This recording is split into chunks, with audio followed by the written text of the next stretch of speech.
umaga sa atin lahat, mga kababayan. Mr. Lim Sasole. Magbigay po tayo ng opinion tungkol sa pagbuwag ng DPWH.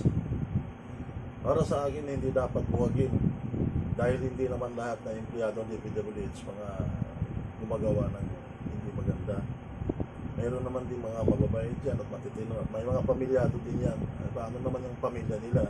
Pangalawa dyan, paano naman yung mga proyekto na mga maayos naman, maapektuhan yun.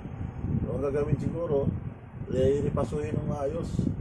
Sa ganung paraan, hindi na mapunta sa mga loose project. Sa ganung paraan, makita naman ng taong bayan yung bayad nila na buhis, buwan-buwan.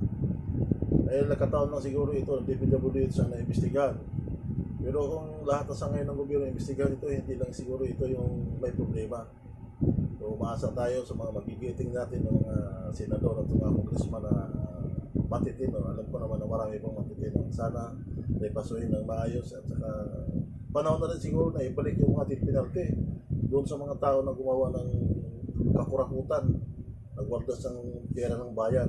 Ibalik yung death penalty kasama na yung mga tao naman nagtatanim ng ebidensya dahil mahirap din naman kung parusahan nila ng death penalty tapos wala namang kasalanan, planted naman yung mga ebidensya. So tibang-tibangin siguro sa mga magigiting natin ng mga mababatas.